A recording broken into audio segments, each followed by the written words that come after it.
while the Israeli army have issued some denials, but sometimes admitted firing warning shots. The GHF has completely changed the way aid is distributed in Gaza. It set up 4 aid sites across Gaza, which have been opened sporadically. But the incident that occurred today took place here at this aid site.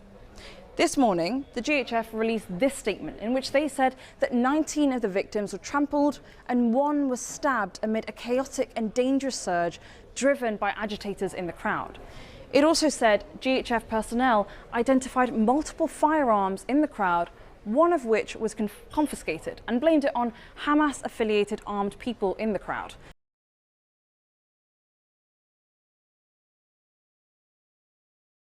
Deployed. The GHF has previously released CCTV footage from its aid sites, and we asked them for any footage related to this incident, but they haven't responded. Now, we haven't yet seen footage of any kind from the site itself, but we have verified videos from this morning of bodies being carried in a vehicle to Nasser Hospital. Some of them are children. In this video, the man you can see here says, "Children, these are children. How is this their fault? We went to get aid." He then just says they opened the aid distribution gate and then describes fencing on 2 sides, people falling in front of it, and then a stampede. We've also identified 2 of the same dead bodies at Nasser Hospital, with photos shared in GHF's official WhatsApp group showing men in body bags. We've also verified this video of 4 men carrying a lifeless body. This man here also describes what happened, and he said they didn't let us enter and didn't open the gate. People overcrowded and people started jumping over the fence, all for aid.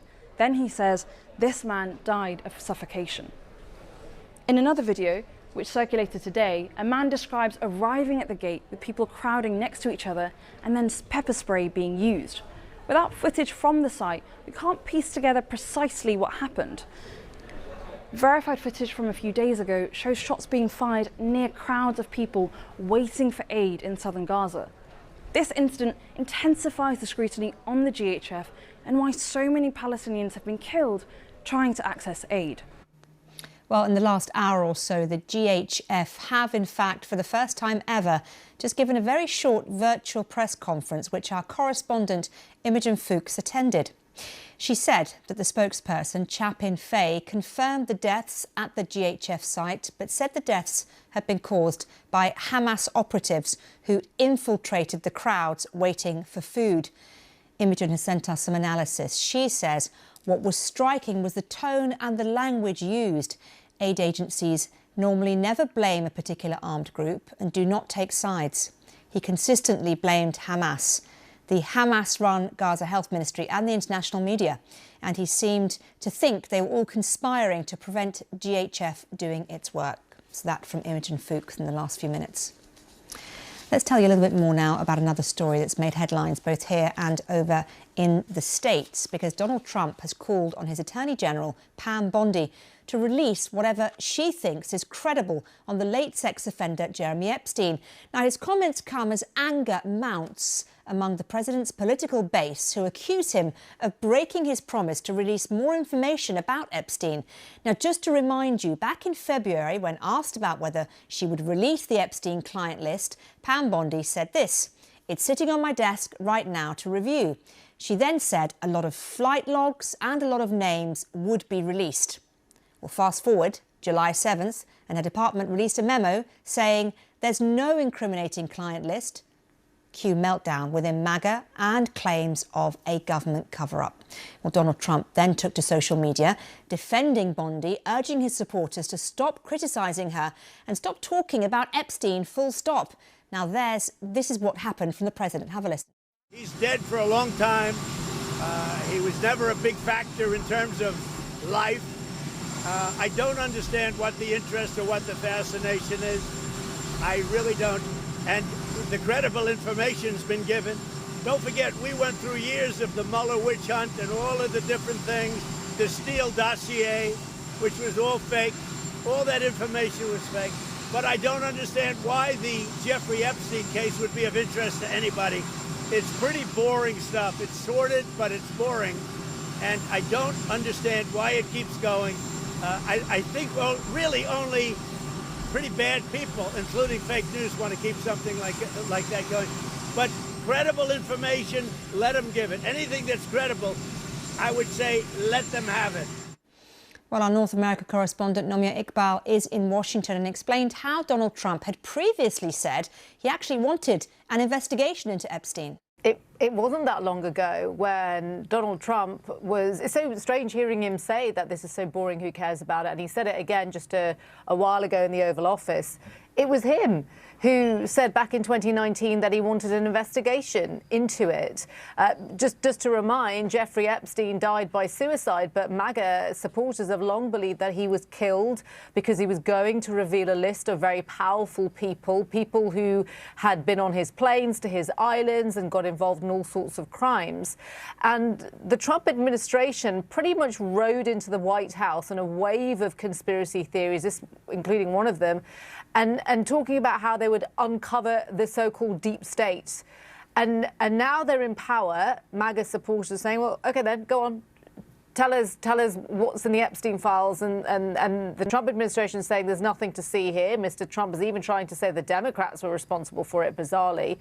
And MAGA are angry. They're angry at Donald Trump, which is quite something because usually they very much sort of gloss over what he does. But there's a rupture here now. How angry are they? And also, you know, I was talking in our meeting earlier on today and we were saying how there is so much interest about Epstein, like the level of searches on this story globally are so high. Why are MAGA so angry and why do you think people are so interested in this case? Because they are interested, despite how boring Mr. Trump says it is. I think it's more than just Epstein. It's about what Epstein represents to MAGA supporters and those who have always backed Donald Trump. They believe that there is a conspiracy at the heart of government, that the government is covering something up and not telling you the truth about what's going on. And Donald Trump has been very much the poster boy of that sentiment. He's always styled himself as the anti-establishment guy, the guy who will get into office and uncover all the truth, everything that the government for decades has been hiding. And so it does represent something a lot bigger. And Donald Trump has really played on that for years, for more than a decade since he's been in politics. And so that is why they're angry. And they see this as a betrayal. They see these very same people, Pam Bondi, the Attorney General, Kash Patel, Dan Bongino, who head up the FBI, the same people that were stoking this bubble for years, are now saying to the same people in that bubble, there's nothing to see here. And whether or not it impacts Trump, I don't know. We'll see in the midterms. But I do think that I think that the rupture has begun. And I think if there are more promises that Donald Trump turns his back on, does a U-turn on, there'll be like a build-up effect where it could be really bad for him. I mean, does it matter to voters who actually elected him on immigration, those sorts of issues? Not sure. But the people that are angry are the really influential types in the social media world, people online who are very much part of the MAGA base, and their voices are loud.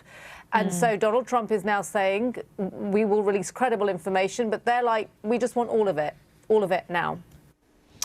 Well, that's Nomia Iqbal in Washington. Earlier, I spoke to Arik Fudali. He's a partner at the Bloom firm, represented over 11 victims of Jeffrey Epstein. And I asked him for his reaction to what President Trump had said and what he thinks of the fact that he may never know what's in those files. You know, as someone who has represented around 11 victims of Jeffrey Epstein, you know, for me, it's about the victims. It's not about politics. It's about the victims, and they deserve exposure and they deserve closure. You know, these victims have been treated poorly for decades. In the 90s, there was the nonsense FBI investigation. In 2008, Epstein was given a slap on the wrist and allowed to continue to be a predator for young women. Then, of course, he's arrested. Finally, his victims think that there's some semblance of justice, and he's somehow allowed to kill himself in jail. And now, once again, the victims finally think, okay, his facilitators and enablers are going to be exposed finally, and there's going to be some exposure and some closure. And now, of course, they're faced with this. So for the victims, it has just been incredibly unfair. It is time to release these files, expose those who enabled and facilitated and worked with Jeffrey Epstein, the most prolific predator of our time, and give these victims some semblance of closure. Do you believe in the conspiracy theories, or is this simply down to the basic facts about victims and their need and their right to know? For me, it's about their need and their right to know, and the right for the public to know. This is not just about that. It's not about conspiracy theories and politics. It's about protecting victims. You know, the best way to protect future victims is to expose predators and those who enable them. And that's just a fact. And when the public sees the most prolific predator of our time, even beyond the grave, still be protected by the highest people in power in the United States, it's so disheartening and it's so frustrating for someone who, you know, for an advocate for victims to see and for the public to see as well. The man convicted of one of Australia's most notorious crimes, the murder of the 28-year-old British backpacker Peter Falconio in 2001, has died. Peter Falconio was travelling around Australia in a camper van with his girlfriend, Joanne Lees, when he was shot north of Alice Springs. Miss Lees managed to escape.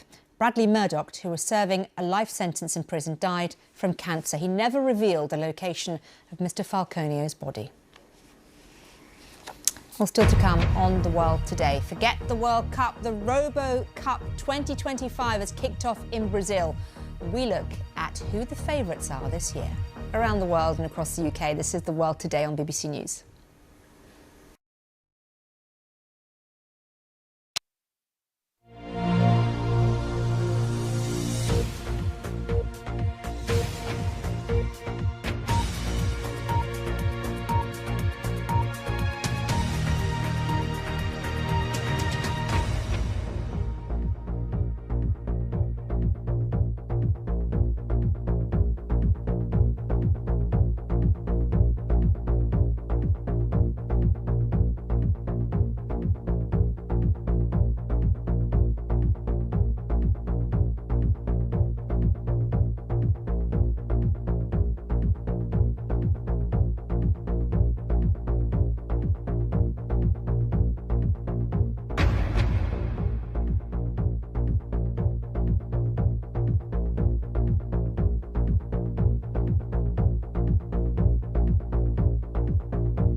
The Harry Potter actress Emma Watson has been banned from driving for 6 months for speeding. The 35-year-old, who played Hermione Granger in all 8 films, was also fined more than £1,000. She was caught driving at 38 miles an hour in a 30 zone in Oxford in July last year, her 4th offence in 2 years. Watson already had 9 points on her licence before the speeding incident occurred, the court heard. The newest service in the US military, the Space Force, has had some notable victories of late, playing a crucial role in intercepting Iranian ballistic missiles that targeted an American military base in Qatar and in helping the US carry out strikes on Iran's nuclear program. Well, now the force is working to create an American missile defense shield, which Donald Trump has called Golden Dome. Here's Jonathan Beale. Launch Yemen! This is the nerve centre where America's Space Force can track missiles fired from anywhere in the world. Coordinates for the second launch are 15 north by 42 east. Do you copy? Copy. Thank you. We're the first international media to be allowed inside. They're on alert 24/7, and they've been busy. No notice launch, Iran! This is just a drill, but a few weeks ago, they and coalition partners were doing this for real. No notice launch, Iran! When Iran fired a volley of missiles at a US military base in the Middle East. We saw Iran launch against Al Udeid Air Base in Qatar. Ultimately, we saved the entire installation and the personnel that were there.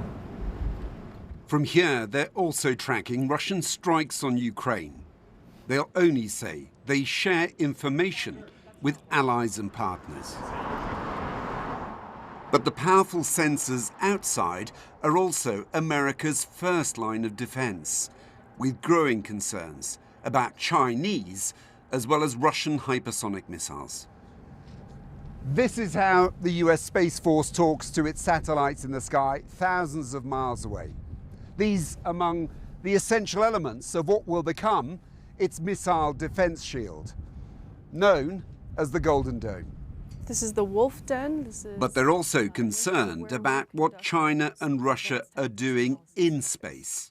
We're talking satellites with grappling arms that can pull other satellites out of orbit. We are already sparring in the cyber domain and the space domain. It's becoming increasingly congested and contested. They're already tracking more than 11,000 satellites. Top secret, what is that? So these are just displays to show you the classification of the room. I can't walk you in there. Okay. It's a challenge for the US military, which relies on space for navigation, communications, and targeting. One of its senior officers says they'll fight to protect those interests. You are developing offensive weapons for space. I think what we're advocating for is the development and fielding of capability. The only way to deter conflict is through strength.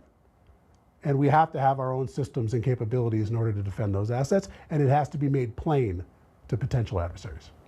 Are you able to tell us what those options are? I am not. But the recent US strikes on Iran's nuclear program gives a glimpse into what they can do. The Space Force played a key role ensuring bombers hit their targets with satellite-guided bombs. Teams like this, deployed to the region, intercepted and jammed Iranian communications. America has superiority in space, and it's determined to keep it. Jonathan Beale, BBC News, Colorado. The women's UEFA Women's Euros is heading into the quarter-final stage. But there is another football tournament that is competing for attention. Now, as the 2025 RoboCup kicks off in Salvador in Brazil, the tournament sees thousands of autonomous robots compete in 5 leagues over 5 days before a winner is decided. Well, Daniel Polanyi is Professor of Artificial Intelligence at the University of Hertfordshire and former president of the RoboCup Federation. I think I said RoboCop earlier. I'm a child of the 80s. What can I do? He told me all about it. RoboCup is a competition series that began in 1997. And partly as a reaction to the fact that 1997 was a momentous moment in artificial intelligence, namely the year where the then world champion Garry Kasparov was defeated by a computer in chess. Everybody believed the ultimate goal of AI is reached when we can beat humans in chess. Turned out, no, that was actually the easy part. What's not so easy is to make actually movements in the real world. And so it was decided that the actual challenge is moving robots that compete. And what better competition to test it on than football? Absolutely. And so RoboCup was born. Absolutely. We're seeing pictures now of the competitions. What rules do these robots play by? Are there rules? What's the difference between this and human football? Well, the rules are, of course, adapted to the robots, but essentially there are rules of fair play. There are rules like a robot, especially in the humanoid league, where the robots are actually supposed to operate similar to humans. They cannot have sensors that humans do not have. They cannot have a compass, which is not trivial because some of the robots lose orientation. Where is the opponent goal? They cannot have laser scanners like, for example, self-driving cars have. And therefore, they have to be limited to sensors like ours. Now, it was a weekend to remember for a couple in the southwest of England who not only got married but had a special fly pass from the Red Arrows. Yes, they did. They flew over the wedding of Dawn and Trev Stamp in Somerset.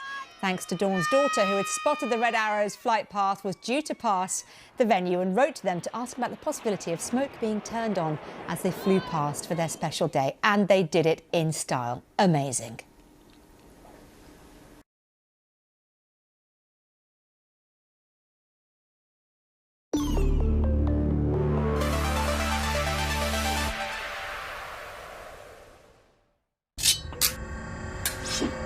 The reality of being an athlete, where you're really trying to push to get those marginal improvements day in, day out, it is quite tough. I'm Dimitri Kutia, and I'm a Paralympic wheelchair fencer representing Great Britain. Fencing's like with anything, you know, you need to take a lot of work and time to understand the sport. I think now there's definitely a lot more pressure, especially after having competed at, you know, a few Paralympics now and having won major titles, including the Paralympic Games. Now it's become a question of how much better can I make everything that I do within the sports. sport like wheelchair fencing is really complicated. There's a lot of tactics, there's a lot of technical nuance, there's a lot of detail. We use some video-based systems and we use some other measurement technologies to be able to look at human movement. Typically we would use 2D on a regular basis. We'd use 3D to look at maybe a bit more of a nuanced question.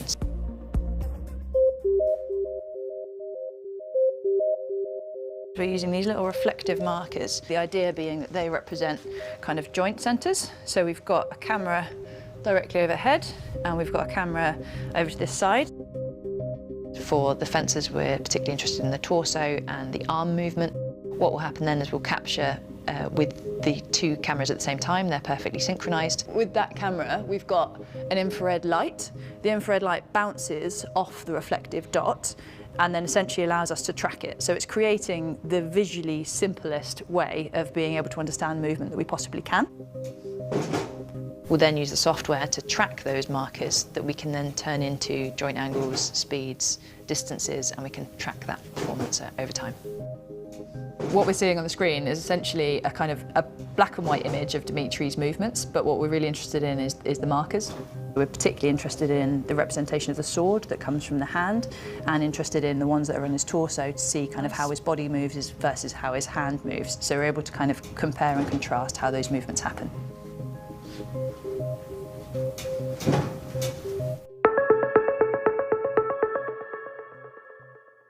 We're moving now on to 3D capture. So what this allows us to do is to examine everything in a bit more detail. So we're going to put some of these on you. These are IMUs, that stands for Inertial Measurement Unit. So essentially what these are measuring is acceleration, rotational speed, and the magnetic interference. This time we're using kit that calibrates the athlete rather than calibrating the space. So previously we had the cameras and we looked at calibrating the space using known distances. This time we've got systems whereby we tell it that Ollie is in a certain position and then we're able to use that information to understand how he moves. And the software does all of the hard work for us and is able to just provide us straight away with joint angles, with segment orientations, with any of the data we're interested in. The challenge there is that because we captured the athlete, not the space, is that things like speed and distance in space are harder to capture. Back, and now boom. Yeah. Back, boom. We were looking with Ollie about actually when he makes a lunge from a different position, so he's not got full use of both of his legs, so actually is he more stable when he's over his fully working leg, or actually how does that change? So we can look at not just the pressure distribution of that, but actually does some of the movement parameters of his upper body change when he starts his acceleration at a different place. One of the things that cropped up that showed was where I had a perceived change of distance from a certain way that I lunged. I realised it wasn't that much, so I realised maybe some of the problems I had were a bit more psychological. For a sport that is as equipment heavy as wheelchair fencing, I definitely think it could be a massive part to play in the future of the sport's development.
Hello there, I'm Ben Brown and this is The Context here on BBC News. And tonight on the programme, Israel launches airstrikes on targets in the Syrian capital.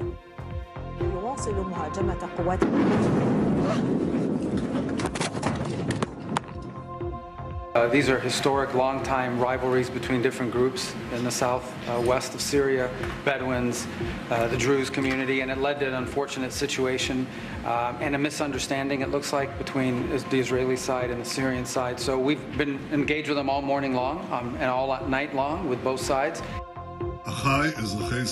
My brothers, the Druze citizens of Israel, the situation in Sweden, the situation in southwestern Syria is very serious. The IDF is operating, the Air Force is operating, other forces are operating. We are acting to save our Druze brothers and to eliminate the regime's gangs. The Americans under President Trump have really been trying to nurture a relationship with the new Syrian government under al-Sharaa. They see an opportunity there. It's key also to their relationship with Turkey.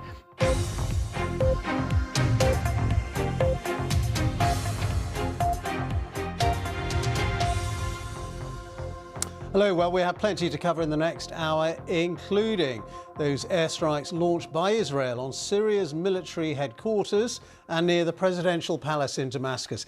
Israel claims it is trying to protect the minority Druze community in the south of Syria after days of sectarian clashes there. We'll have full reaction and analysis. And also on the programme, the row within Donald Trump's Republican Party over the Jeffrey Epstein saga continues as the president says his Attorney General should release whatever information she considers to be credible on the late sex offender. And the UK's Labour Party suspends 4 rebel MPs for breaching party discipline. All 4 of them voted against the government's recent welfare reforms earlier on this month.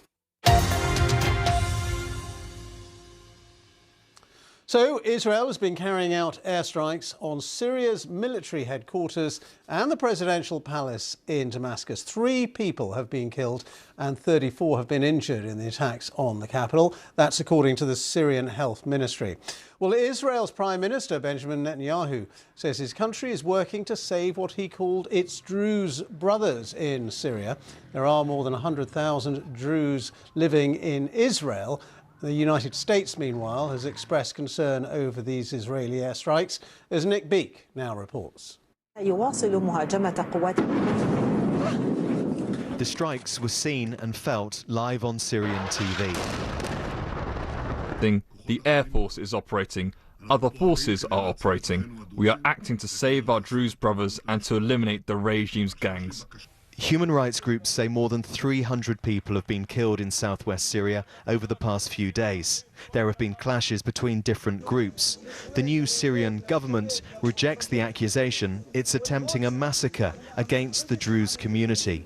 The US says it's worried by developments and will use its influence to stop the fighting. We want the fighting to stop because we had a ceasefire overnight. It broke down in the end. So we're talking to both sides, all the relevant sides on this, and hopefully can bring it to a conclusion. But we're very concerned. Israel says it's protecting the Druze community, but it's also asserting its power on a neighbour with new leadership. This was the Syrian presidential palace after one of the strikes. This Israeli action is both an escalation, but also a distraction from military operations in Gaza. Nick Beake, BBC News, Jerusalem. Well, in the last hour or so, we've been hearing from the spokesperson for the US Department of State, Tammy Bruce, and our State Department correspondent Tom Bateman was there and asked her a question. So let's have a listen. Yes, sir. The administration has done a lot of work with the new government in Syria to try and nurture relations, to try and embed stability there, lifting sanctions and delisting HTS and things like that. How did these Israeli strikes, which seem to amount to very sharp escalation, extremely dramatic and devastating pictures, particularly from Damascus, of the impact of the bombings, how does that affect your attempts to build that relationship with the new Syrian government? Well, of course, we know, and we've made a tremendous commitment there to stabilize Syria, and our special envoy, Ambassador Barak, is leading that. And of course, we know of that escalation. Clearly, we've been involved in addressing it.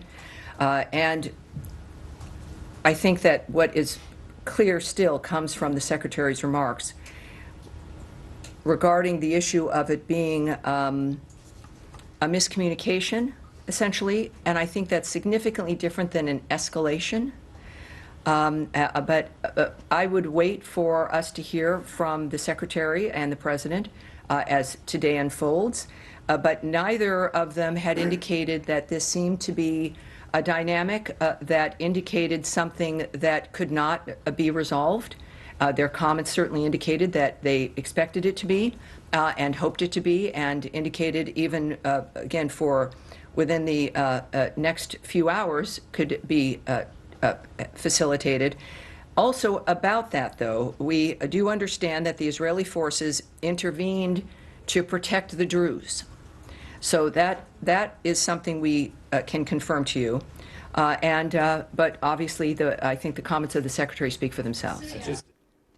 Well, let's speak to Tom Bateman, who was asking the questions there at the State Department. And Tom, we have heard from the US Secretary of State saying that the various parties fighting in Syria have agreed on specific steps to end the clashes. What's the latest you're hearing? Well, I mean, Tammy Bruce, the spokeswoman there, referred repeatedly to an expectation that the President or the Secretary of State would be saying more in the coming hours. Well, I think we had that actually during the briefing itself, as Marco Rubio, the Secretary of State, put out that message that you said, that he said that the parties involved had agreed on a series of steps, and he added that this will require the parties to deliver on the commitments they have made, and this is what we fully expect them to do. Now, having said that, literally in the minutes before that, the IDF released a statement from the Chief of Staff saying that they intended to increase the pace of attacks in Syria to halt the attacks on the Druze there. So it feels to me that there has been a lot of work overnight by the US administration to put pressure on both the al-Sharaa government in Damascus and their Israeli allies, the US's Israeli allies, to basically stop this.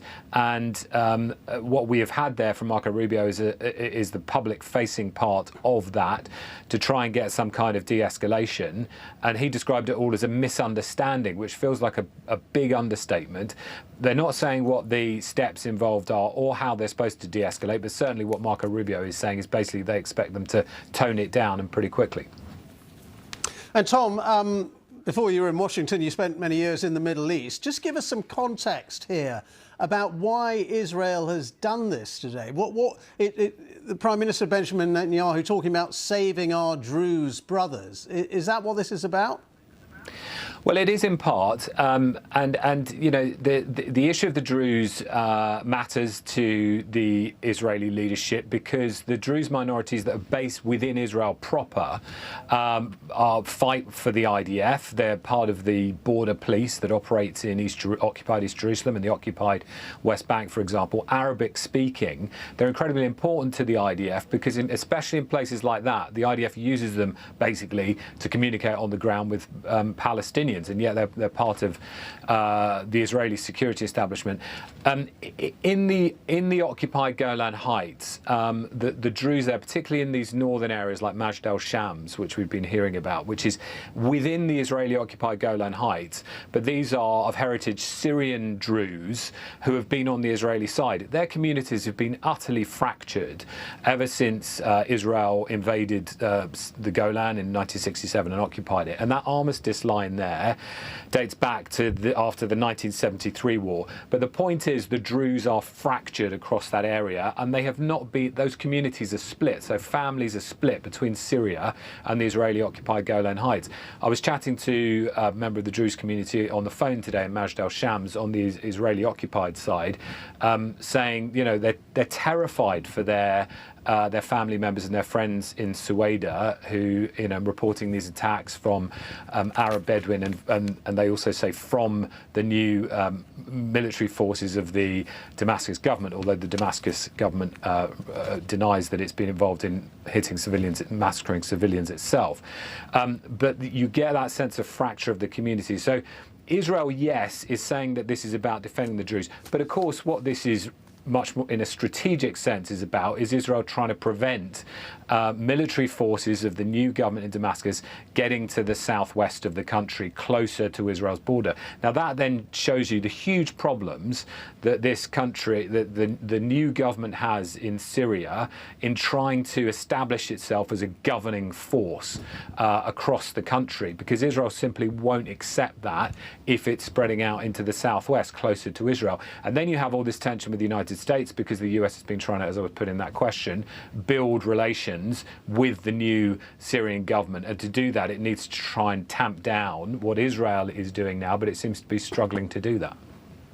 Tom, thank you very much indeed for that. That's Tom Bateman there, our State Department correspondent. And we can also talk now to Joanne Cummings, who's Director of Middle East Studies at Baylor University and former Foreign Service Officer with the US State Department. So thank you very much for being with us. Let's just pick up on that.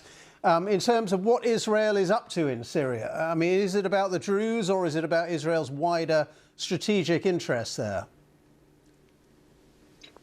When we talk about Israel in the Middle East, we're always talking about broader strategic interests. So, you know, we have to put that in context.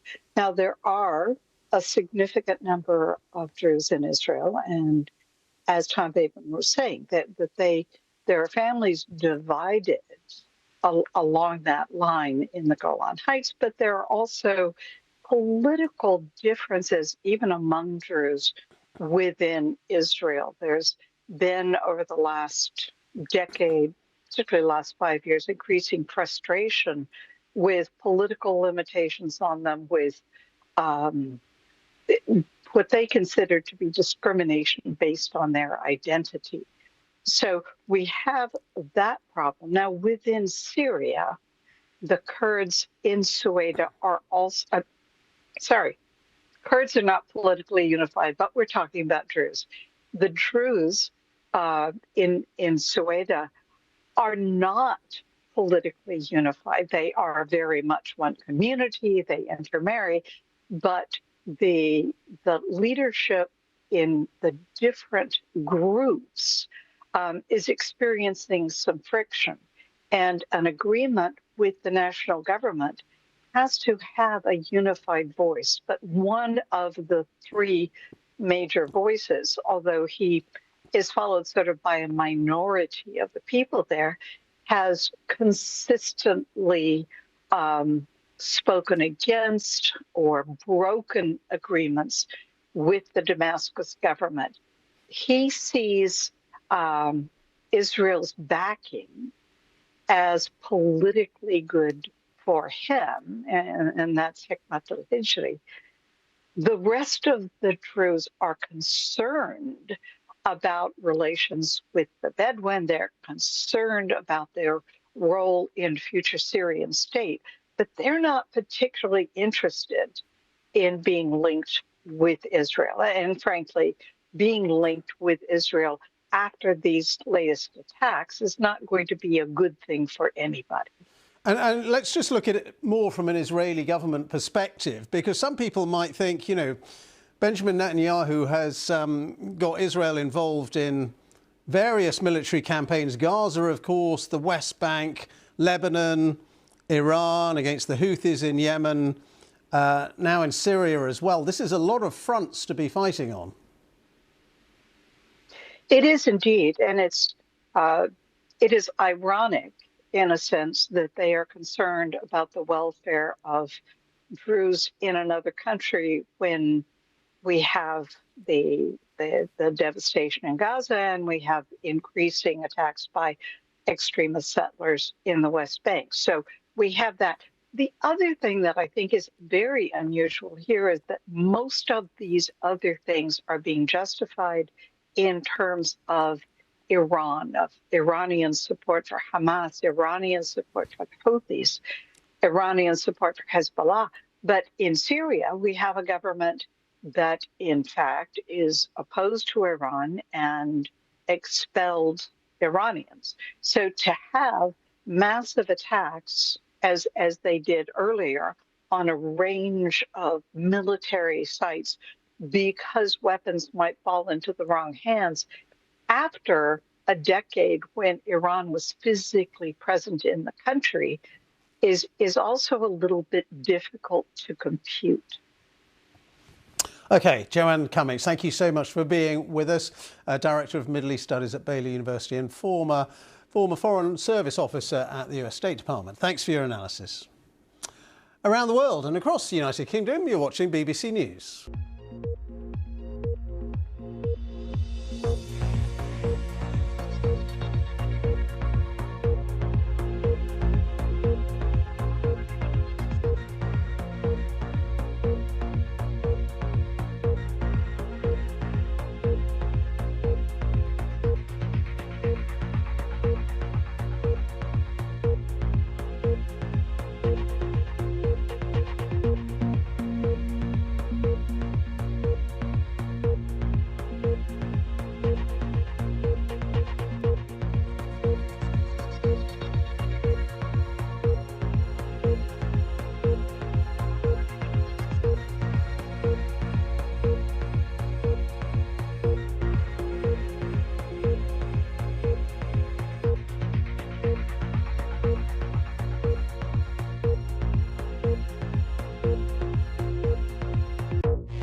Now, President Trump has called on his Attorney General, Pam Bondi, to release, quote, whatever she thinks is credible about the late sex offender Jeffrey Epstein. Well, it comes as anger is growing among some parts of the president's MAGA support base. They accuse him of breaking his promise to make public more information about Epstein. Just to recap, back in February, when asked about whether she would release the Epstein client list, Pam Bondi said, "It's sitting on my desk right now to review." She said a lot of flight logs and a lot of names would be released. Well, fast forward to July the 7th, and her department then released a memo saying there is no incriminating client list. Cue meltdown within MAGA and claims of a cover-up. Donald Trump then took to social media defending Bondi, urging his supporters to stop criticising her and to stop talking about Epstein. Now, there is this from the president. He's dead for a long time. He was never a big factor in terms of life. I don't understand what the interest or what the fascination is. I really don't. And the credible information's been given. Don't forget, we went through years of the Mueller witch hunt and all of the different things, the Steele dossier, which was all fake. All that information was fake. But I don't understand why the Jeffrey Epstein case would be of interest to anybody. It's pretty boring stuff. It's sordid, but it's boring. And I don't understand why it keeps going. I think, well, really only pretty bad people, including fake news, want to keep something like that going. But credible information, let them give it. Anything that's credible, I would say, let them have it. Well, let's talk to Ankush Khardori, who's senior writer for Politico and joins us now. Well, Donald Trump now saying it's pretty boring. He doesn't understand why anyone is interested in all this stuff. But a lot of his MAGA base really are interested in this and always have been. That's very correct. I mean, the suggestion that Trump has been making that this is all ginned up from Democrats is almost diametrically opposed to reality. Interest in this case has largely originated on the right and within his base of support. And I think that they are seeing him now making comments like the one you just aired and wondering what is going on with this remarkable about face. I mean, the things that Trump has been saying, oh, it's too old, it's a conspiracy theory, why would we want to disparage innocent people? He doesn't care about any of those things in other contexts. So it is quite striking that he has chosen to adopt those lines in this particular context. Do you think, I mean, to what extent is this potentially damaging for the president? Because we are seeing a real split in the MAGA base, aren't we? Yeah, I mean, there is a real split in the MAGA base. I think there are real questions about whether this is a short-term or a long-term problem.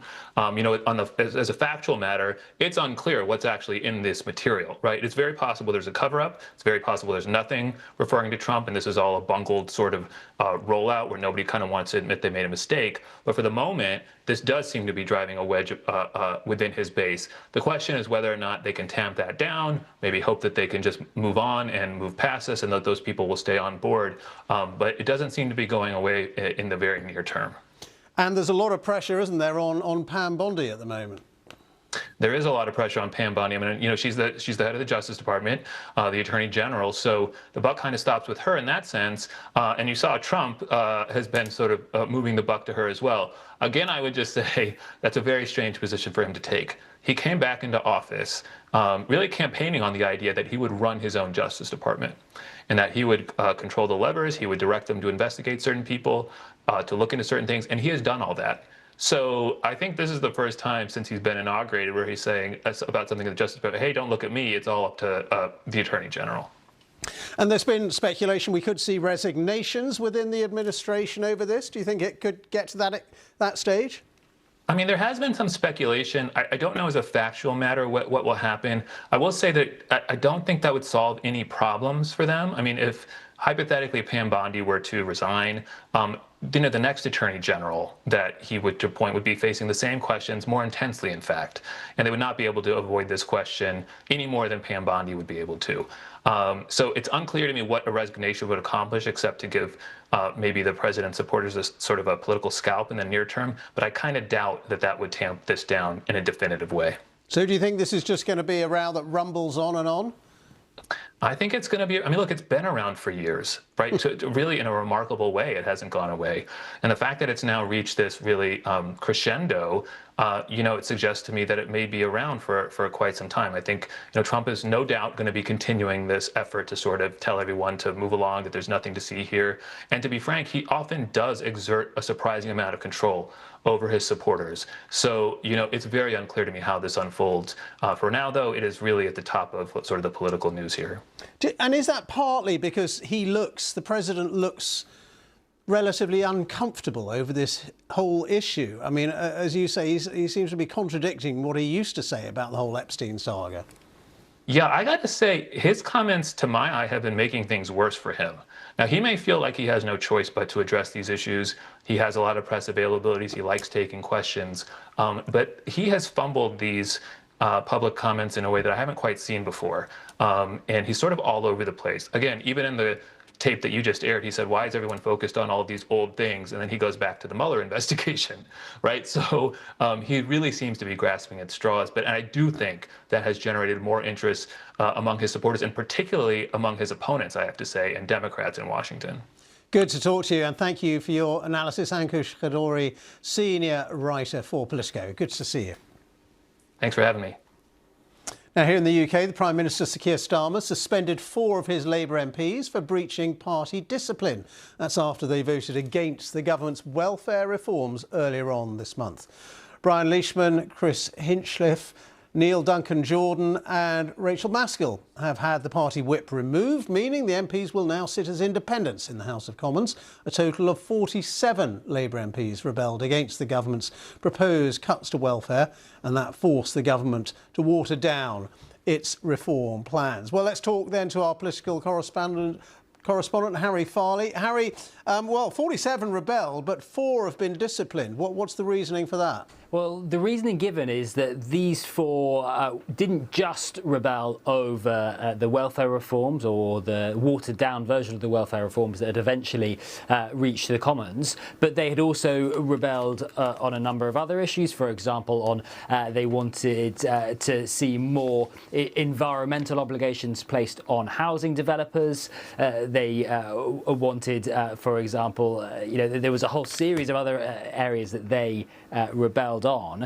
And I was speaking to one Labour MP just in the last few minutes while I was waiting to speak to you, who is normally loyal to the government, who says they think it's a big warning that the people who vote against the government will face consequences. And also, interestingly, they view it as part of the government working out who they can trust, with a long view of if Labour has a much smaller majority after the next election, the government wants to know that the people who are standing for Labour at that election are people they can trust. And this is part of that process. This Labour MP thought of working out who exactly a Labour government under Sir Keir Starmer could trust. It's worth saying, though, of course, that the reaction from those on the left of the party has been one of absolute fury. They see the rebellions, the votes against the government that these 4 MPs and many others have done, as not being against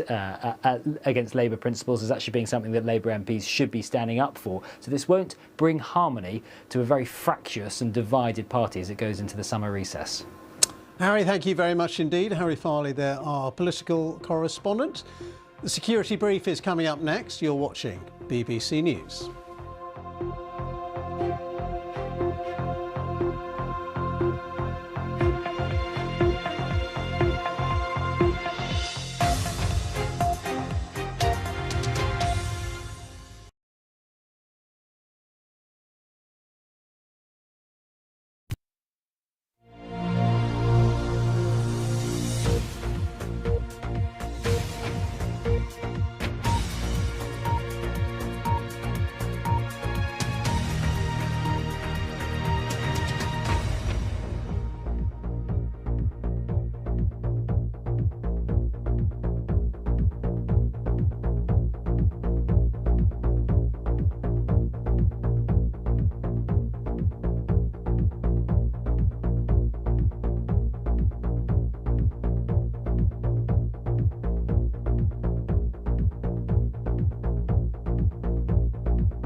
you're gambling with World War III.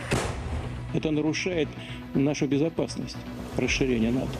As a military strategic planner, a former planner, you don't want politicians telegraphing what your next moves are going to be. The U.S. will take over the Gaza Strip, and we will do a job with it, too.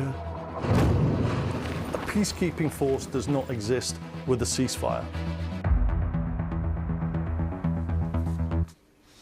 Well, welcome to the BBC Security Brief with me, Ben Brown. And Europe's top diplomat, Kaja Kallas, has been sounding the alarm on Russia's increasing use of chemical weapons in Ukraine, citing German and Dutch intelligence reports that Moscow has used chemical weapons at least 9,000 times since the start of the invasion. Speaking to reporters after a gathering of foreign affairs ministers in Brussels, she said the reports were of great concern. Well, with me to discuss all of this and also the latest details on US weapon shipments to Ukraine is our resident security analyst, former senior British military officer and assault helicopter pilot in the British military, Mikey Kay. And as always, Mikey will deliver his brief as he would to his generals. So, Mikey, let's start off then with what Kaja Kallas has been saying. And more about these reports. Do the German and Dutch intelligence agencies that I was mentioning there, do they cite exactly which chemical weapons have been used? Yeah, they do. I'll start off by saying there are 4 categories, Ben, of chemical weapon. You've got choking agents, you've got blister agents, you've got blood agents, and you've got nerve agents. Now, the Dutch and German intelligence report that we're looking at cites chloropicrin as one of the chemical agents being used extensively, which falls in the choking agent part of those categories, and its use goes back to World War I. So it's been used significantly in the past. It basically irritates the nose, the throat, the lungs, and when inhaled and used in high concentrations, it can be lethal, especially in enclosed spaces. Let's go slide. So reports indicate that Russia is using quadcopter-style drones. You can see this is a quadcopter-style drone on there, and it's got a munition below it. And they're using sort of this style of approach to drop the chloropicrin onto Ukrainian troops in trenches. Now, the Ukrainian Defense Ministry say that 3 deaths of Ukrainian soldiers are attributable to those chemical weapons. But you've also got to look at the indirect fatalities when you're sort of assessing this capability.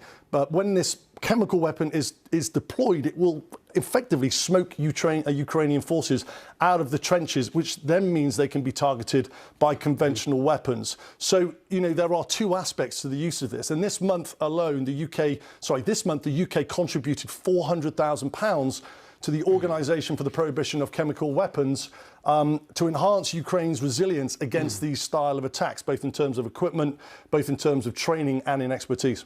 Now, this might sound like a naive question, but isn't Russia a signatory of the Chemical Weapons Convention? Yeah, no, it's not at all. Russia is. The convention came into play in 1997, and it currently has 193 state parties. Now, of note, Israel has signed it, but it's not ratified it, and Egypt, North Korea and South Sudan have not signed it. And according to the Arms Control Association, at approximately 40,000 tons of chemical weapons, Russia also possesses the largest stockpiles in the world.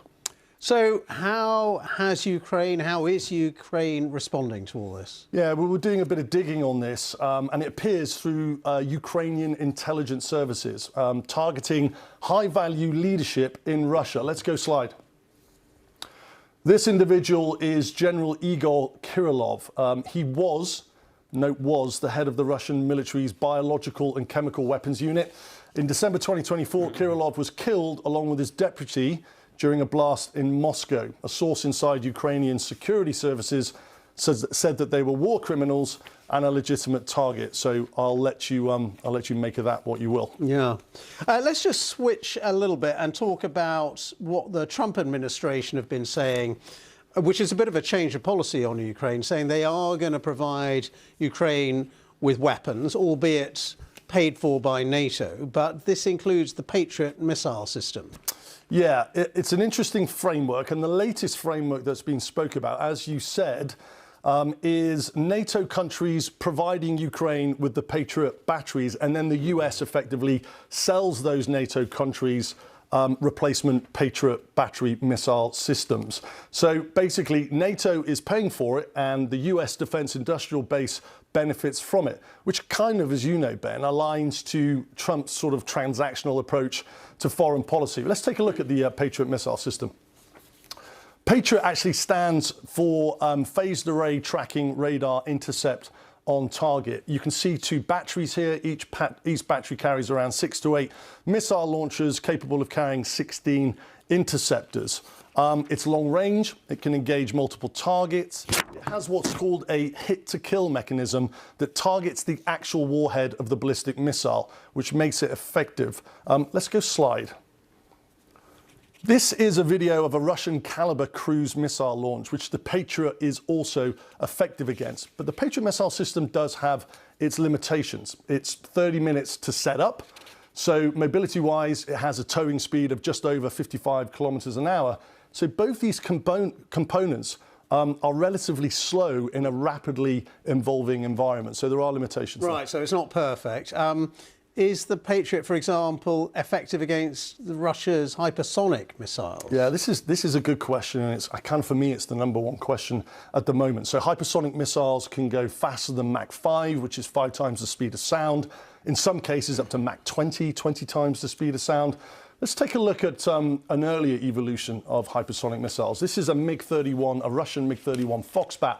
That big white missile strapped underneath it, you can see it's pretty huge. That's the Kinzhal missile. Now, there has been a claim in 2023 that a Patriot missile battery shot down a Russian Kinzhal hypersonic missile. But in terms of more developed hypersonic missiles like the Oreshnik, let's go slide, I'll show you what this looks like. It's pretty devastating.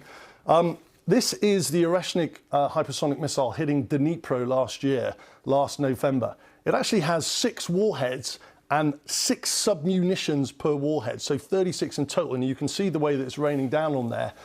It's pretty devastating. There's definitely a big question in my mind when it comes to whether Patriot can target that. Would it actually be, or to what extent would it actually be effective against it? Now, each Patriot missile battery, so what we saw in that first slide with the 2 on there, that's about $1 billion a pop. Each missile is 3.3 million a unit per missile. So it's expensive, and there are only around 650 made a year. So if we assume that the Patriot missile system will form part of Trump's proposed Golden Dome defense missile system, and then look at all of the NATO countries and the countries outside of NATO that use the Patriot, the numbers alone in terms of how many being made and what the demand is, I think that will impose limitations on Ukraine. Yeah, and limitations, what about drones? Because, I mean, Russia is using thousands of drones to attack Ukraine, isn't it? Is the Patriot effective against drones? So in the later models, the answer is yes. So it's pretty effective against ballistic missiles, cruise missiles. In the latest, drones are really sort of coming into it, and glide. But it's not just drones; it's glide bombs as well that need to be taken into consideration here. And basically, both the drone and glide bomb are being used to overwhelm Ukrainian air defenses. Let's take a look at some of the drones. Let's go slide, please. Great.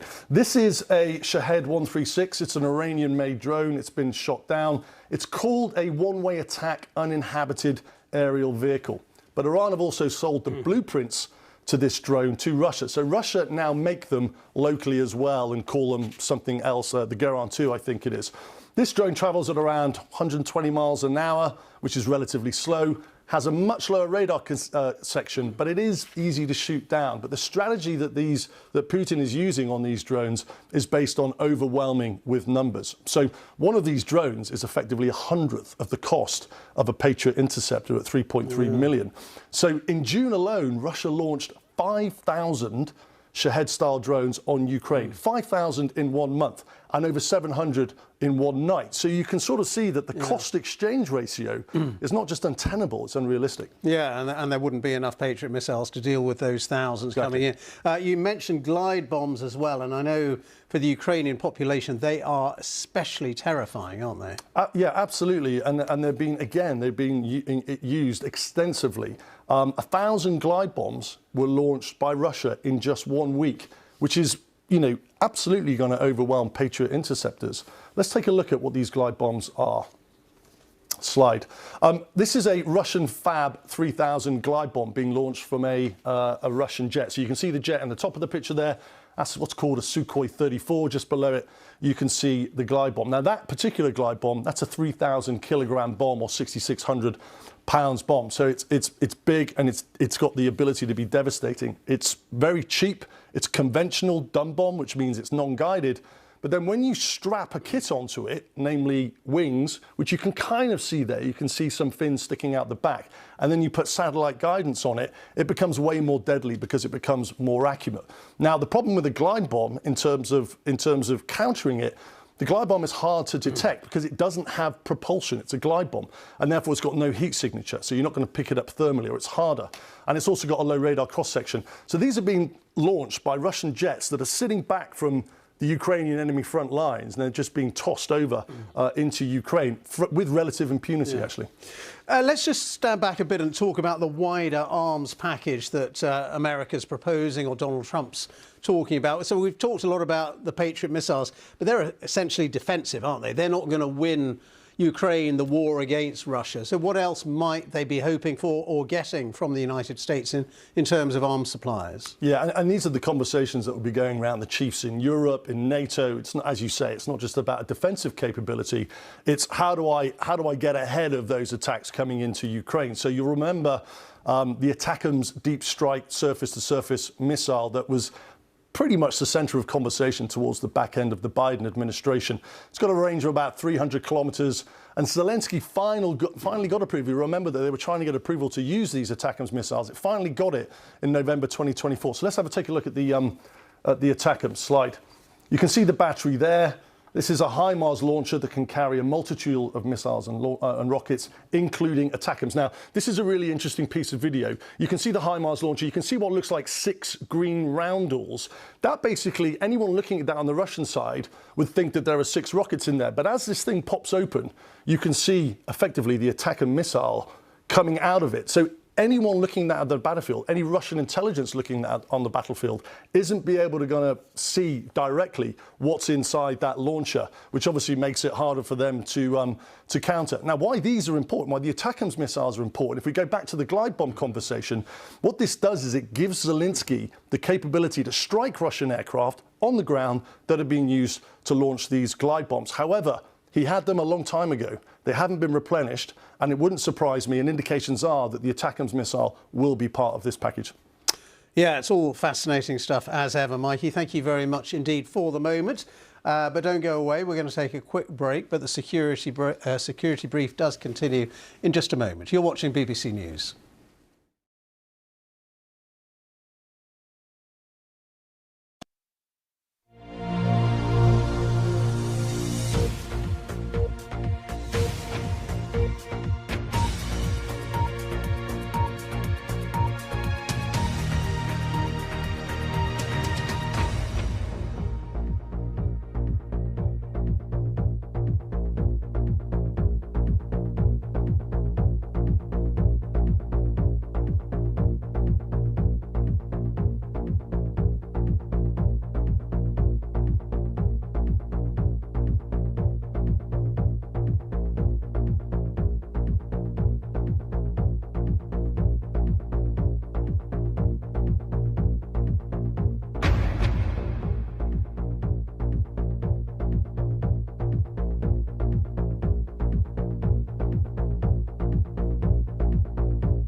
Hello again. You are watching the Security Brief here on BBC News with me, Ben Brown, and Mikey Kay, our resident security and military expert and analyst. And we're going to be discussing a little bit more now the latest developments in the war in Ukraine.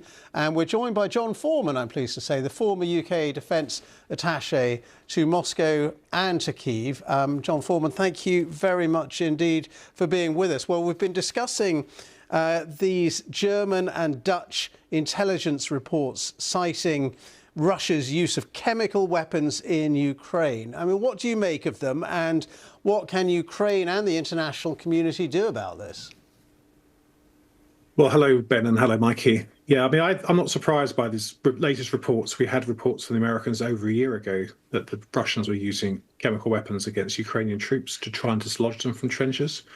And that was preceded before by a declaration by one of the assistant secretaries of state. So I'm glad that Germans and Dutch have caught up, but actually it shouldn't be a surprise because, frankly, Russia's broken every single international convention and treaty it's signed up to the last 30 years. It's broken the UN Charter, it's broken the bilateral treaty with Ukraine, it's broken the Chemical Weapons Convention, as we saw in Salisbury in 2018, and it's carrying on doing it. So it's part of a pattern. Of course, if you have a state which is a rogue state, which is going to break its international obligations, then it's very difficult to know what to do about it, apart from indict them for war crimes. Hey, John, it's Mikey here. Good to have you on.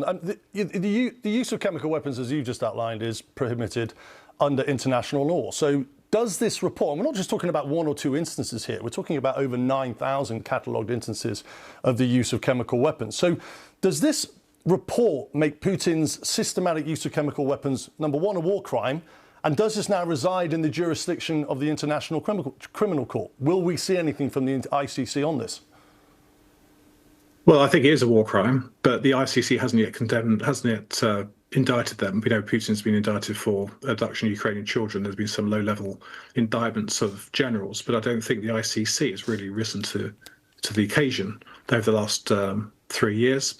And the international community hasn't risen to the occasion by creating a special tribunal for war of aggression, which was the same crimes which the Nazis and those in former Yugoslavia were indicted in.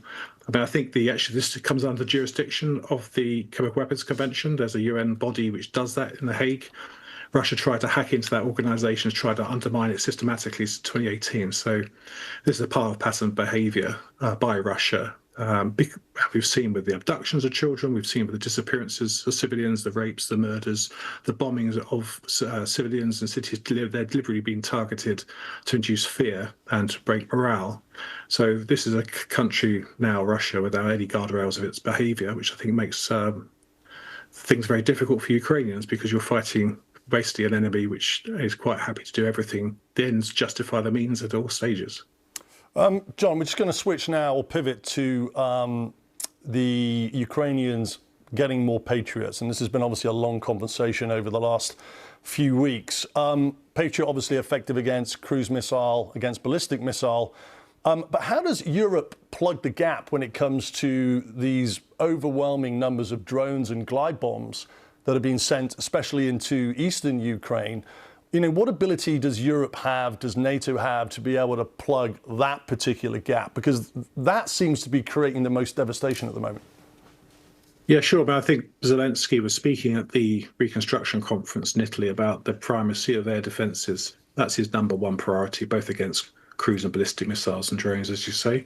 And actually, I think the cruise missile numbers are way down. It's really these ballistic missiles which are being provided by the North Koreans. And drone numbers, drones have gone up from 100, a handful of attacks to 700 to 800. I think by the autumn, maybe over 1,000 a time. So the threat is real. And what can Ukraine do about it?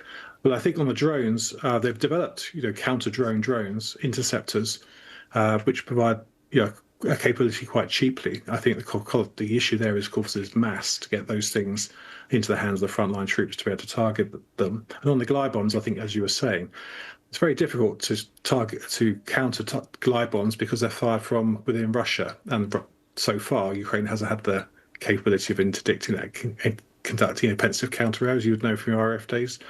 So I think the use of offensive missiles, whether it's ATACMS, whether it's JASSMs, whether it's HIMARS, to take the battle to the Russians to force them back is probably the way to do that. But they've proven a very cheap and a very effective threat against Ukrainian troops, which they've been have found it very hard to counter. And John, just briefly, I mean, the bigger picture is there seems to have been a bit of a change of heart from the Trump administration, which has been pretty half-hearted about its support for Ukraine militarily. But in the last few days, we've heard those promises of arms supplies. A rare bit of good news for the Ukrainians? Well, I've given 2 cheers to Trump on social media this week. I mean, I'm glad that he's changed his position. I mean, I think the reality of the Russians playing along for the last 6 months has become clear. So the intent is good, both on sanctions, tariffs, and also on arms. but also the devil will be in the detail. We don't know what arms, when and where, and who's provided them and who's buying them at the moment. So there's a lot of uncertainty, I think, on the sanctions. Will he bring the hammer down? Again, does he want to disrupt international trade on oil, etc., with India and China and other countries? And also, the administration's maddeningly inconsistent. You know, on one hand, he's saying he's going to have tariffs and arms. On the other hand, he's closing down specialist Russia teams in the State Department. He's gutted the human rights and war crimes teams. He's also gutted the team that looks after Ukrainian children abductions. And he seems to bear the impact of the last person he spoke to. So will he follow through? The clock's ticking to the 1st of September, and I think we have to be judged on results, not just on the intent. John Foreman, thank you so much for being with us, and our thanks to, of course, to Mikey Kay, as ever, for his brilliant and incisive analysis of the latest situation in the Ukraine-Russia war. You've been watching the Security Brief here on BBC News. Thank you for your company.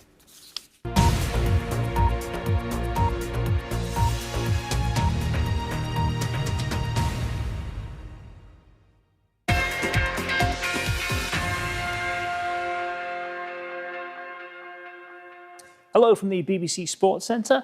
I'm Mark Benstead. The first of the quarter-finals at the Women's European Championships is underway. Two-time winners Norway are in action against Italy. It is goalless at half-time in Geneva.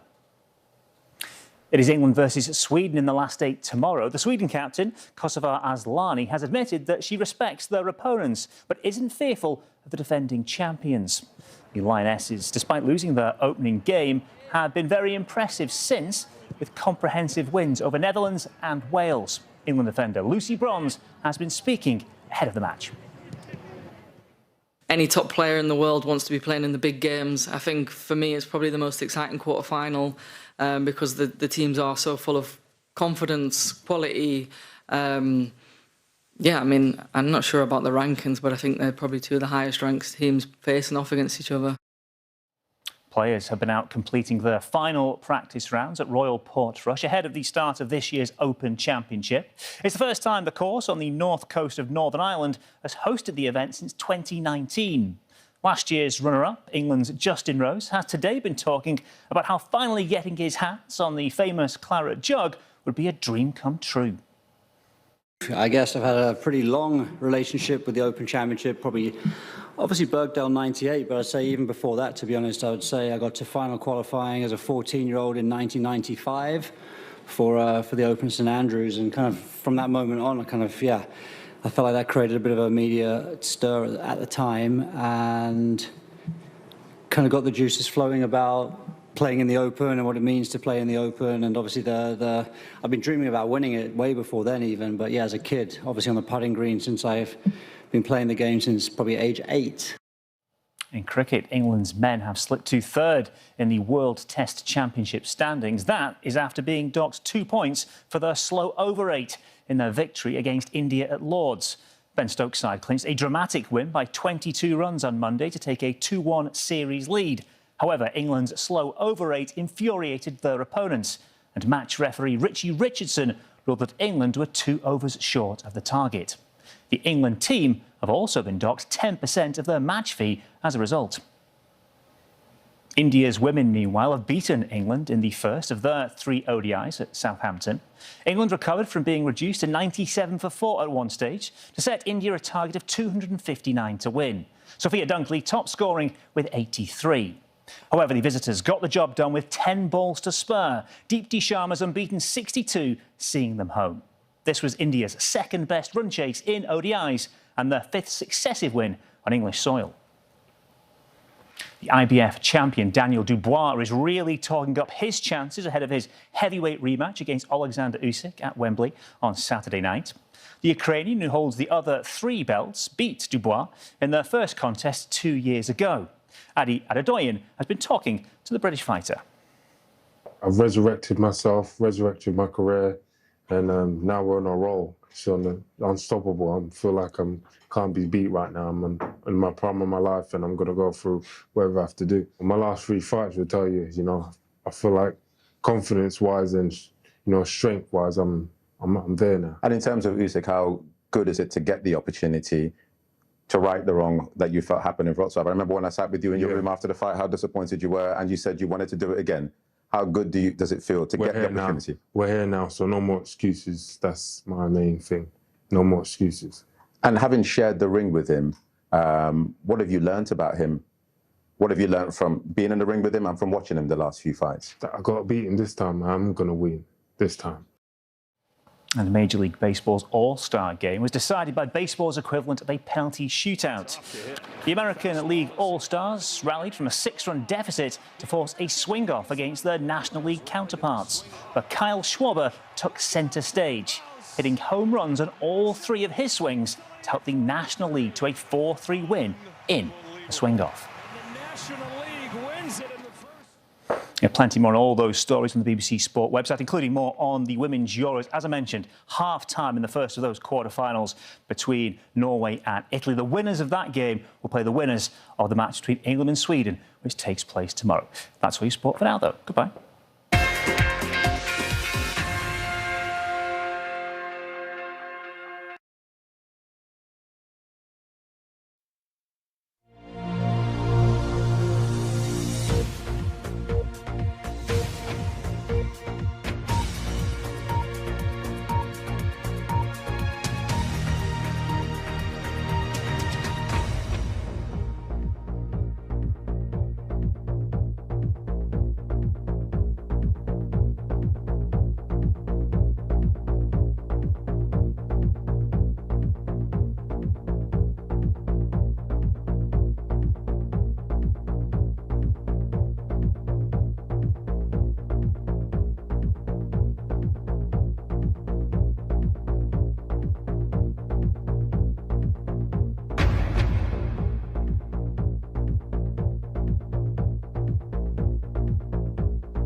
I think the first signs that I wanted to be a journalist were, as a kid, I started making pretend reports. I always liked asking a lot of questions. I've had a lot of different jobs in journalism. What I've learned is that it's always about the people.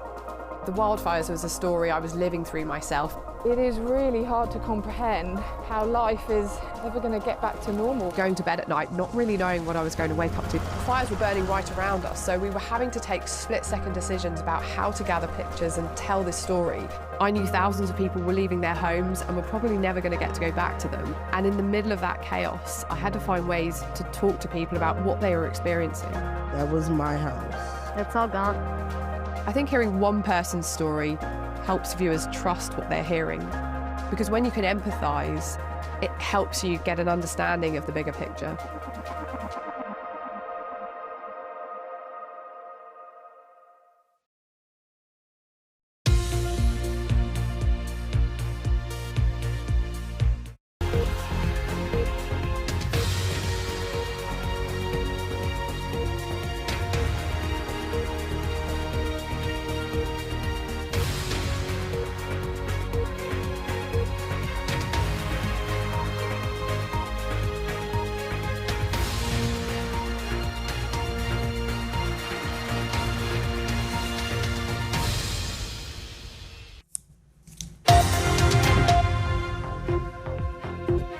Hello there, and a very warm welcome to The Context USA here on BBC News with me, Ben Brown, in London.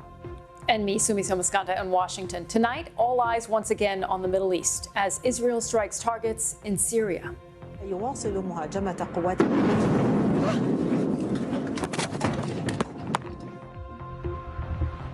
These are historic, long-time rivalries between different groups in the south-west of Syria, Bedouins, the Druze community, and it led to an unfortunate situation and a misunderstanding, it looks like, between the Israeli side and the Syrian side. So we've been engaged with them all morning long and all night long with both sides. My brothers, the Druze citizens of Israel, the situation in Sweden, the situation in southwestern Syria is very serious. The IDF is operating, the Air Force is operating, other forces are operating. We are acting to save our Druze brothers and to eliminate the regime's gangs. Israel, yes, is saying that this is about defending the Druze, but of course what this is much more in a strategic sense is about is Israel trying to prevent military forces of the new government in Damascus getting to the southwest of the country, closer to Israel's border. And to discuss those dramatic developments in Syria and the other big stories of the day, we have our panel in the next hour. Annika Green, founding partner of Reach Global Strategies and former member of President George W. Bush's speechwriting team, and also Rebecca Piercy, Democratic strategist and former political director to Senator Elizabeth Warren.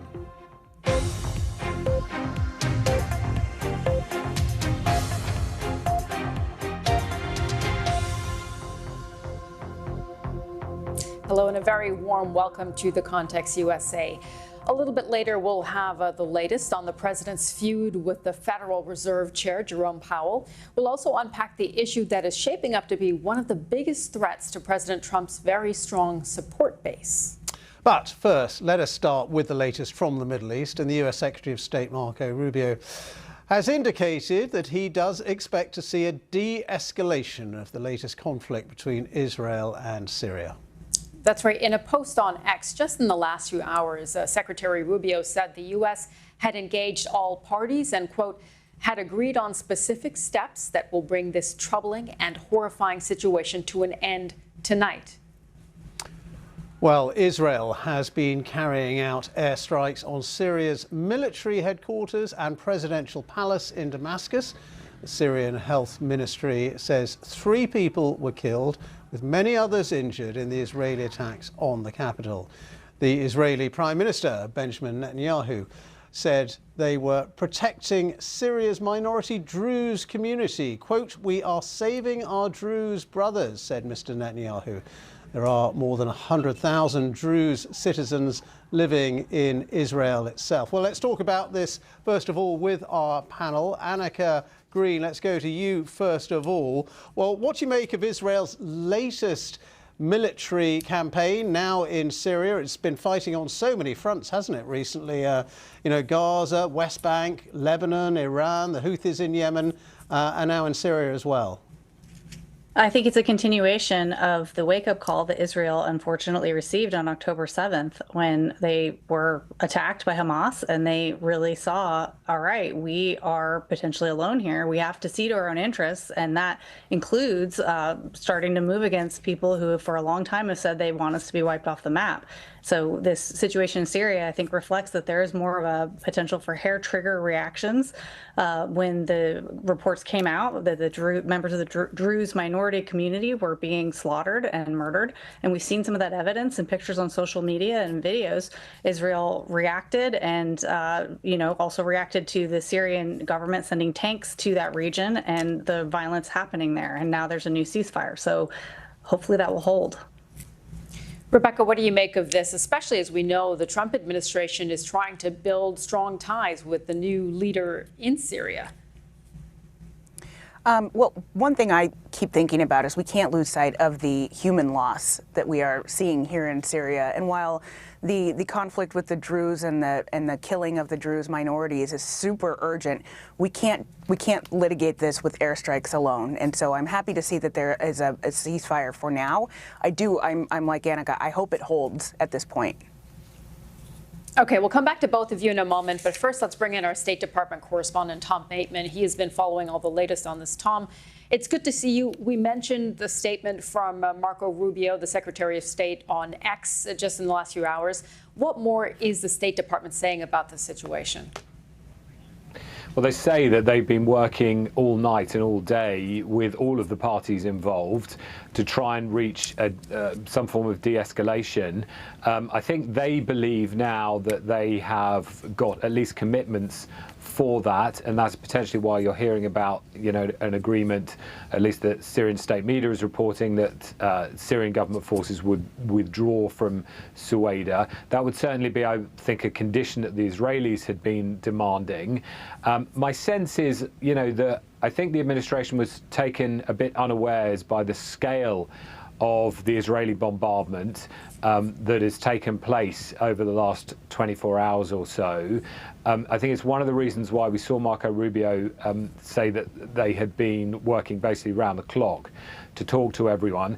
And remember, the context here is that the Trump administration has been trying to nurture a new relationship with this transitional government led by Ahmed al-Sharaa. They have lifted sanctions on the country. They have delisted Hayat Tahrir al-Sham, the organization that he belonged to, as a foreign terrorist organization. The US has got rid of that. They've done a lot to try and sort of embed stability into that country, because the Americans are trying to draw or further draw Syria in its new form away from the orbit of Iran. And also they want to create this sort of Arab club of Middle East states that the Americans can do business with, basically. That's one of the big sort of Trump priorities. So they've been trying to do that work, and then at the same time they've had the Israelis making a whole series of demands, saying that the transitional government has to demilitarize the whole southwest. They can't have their forces there. That has escalated into this very dramatic situation over the last few days, with these culminating the Israelis bombing Damascus in those extremely dramatic pictures that we have seen. And so the Americans have been caught with this, trying to sort of compel their ally, the Israelis, to stop doing this, to hold back, although they haven't admitted to that publicly, but at the same time trying to get some concessions from the government in Damascus as well. So it doesn't feel like a long-term solution, but certainly for now, as far as the Americans are making noises, that they feel they've got somewhere towards a de-escalation. Tom, on that last point there, what do you make of that dissonance? As you mentioned, we have heard reports that the Trump administration has asked Israel to stop these strikes on Syria, yet they have continued. What does that tell us? Yeah, I mean, it's really interesting. I was in the State Department briefing with the spokeswoman Tammy Bruce and asking her about exactly what they're saying to the Israelis and what impact this has on US policy towards Syria.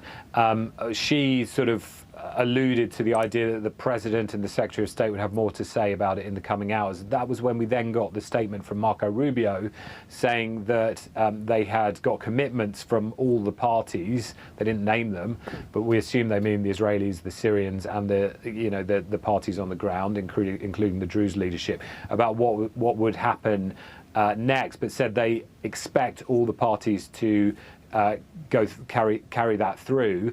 And yet at almost the same time, the Chief of Staff of the IDF was saying they were going to increase the pace of strikes to protect the Druze in Syria. So there is a dissonance still between what the Americans and the Israelis are saying publicly.